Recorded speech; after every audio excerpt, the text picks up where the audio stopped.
திமுக எதற்கும் அஞ்சாது. ஜாஃபர் சாதிக் மாதிரி எத்தனை பேரை நீங்க பிடிச்சி உள்ள போட்டாலும் நாங்க புதுசா ஆளை இறக்கிக்கிட்டே தான் இருப்போம் அப்படின்னு சொல்ற மாதிரி இருக்கு. தாய் தமிழ் உறவுகளுக்கு வணக்கம். நான் உங்கள் இளைய தம்பி. கடந்த சில நாட்களாகவே தமிழகத்தில் கஞ்சா போதையில் தாக்குதல் அப்படின்னு ஆரம்பிக்கிற செய்தி தினமும் வந்துகிட்டே தான் இருக்கு.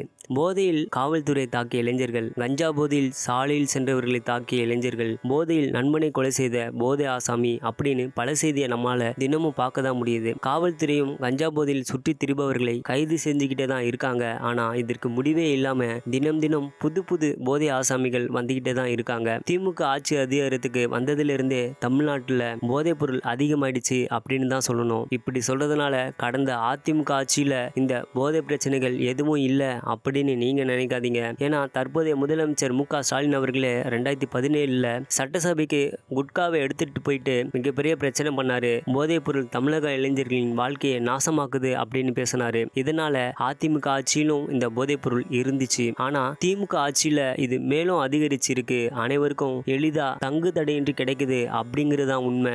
மேலும் தினம் இது அதிகரித்து கொண்டே தான் இருக்கு. ஆனா காவல்துறை இது தடுப்பதற்கு எந்த நடவடிக்கையும் எடுக்காம கஞ்சா குடிக்கிறவங்களை பிடிச்சி ஜெயில போற வேலையை மட்டும் பார்த்துக்கிட்டே தான் இருக்காங்க. இதுக்கெல்லாம் காரணம் இதை செய்யறதே திமுக ஆட்சி அதிகாரத்தில் இருப்பவங்க தான். அதனாலதான் காவல்துறையால எந்த நடவடிக்கையும் எடுக்க முடியாம திணறிக்கிட்டு இருக்காங்க அப்படிங்கிறது தான் உண்மை. இதுக்கு உதாரணம் தான் திமுகவோட கட்சி நிர்வாகி ஜாஃபர் சாதிக் விஷயம். ஜாஃபர் சாதிக் விஷயமே இன்னும் அடங்கல.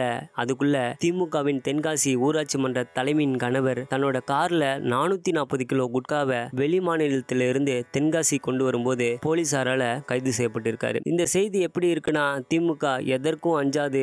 ஜாஃபர் சாதிக் மாதிரி எத்தனை பேரை நீங்க பிடிச்சி உள்ள போட்டாலும் நாங்க புதுசா ஆளை இறக்கிக்கிட்டே தான் இருப்போம் அப்படின்னு சொல்ற மாதிரி இருக்கு. அதனால தமிழக மக்களாகிய நாம தான் நம்மளோட பாதுகாப்பை உறுதிப்படுத்திக்கிற மாதிரி போதையில இருக்கிறவங்க கிட்ட எந்த பிரச்சனையும் செய்யாம பாதுகாப்பா போயிட்டு வரணும். ஏன்னா நடக்கிறது திராவிட மாடல் ஆட்சி. இப்படிதான் இருக்கும். ஒரு நாள் தமிழ் தேசிய அரசு அமையும் போது இதற்கான தீர்வு கண்டிப்பா கிடைக்கும் அப்படின்னு சொல்லிக்கிட்டு மீண்டும் வேறு ஒரு காணொலியில் உங்களை சந்திக்கின்றேன். நன்றி, வணக்கம். நாம் தமிழர்.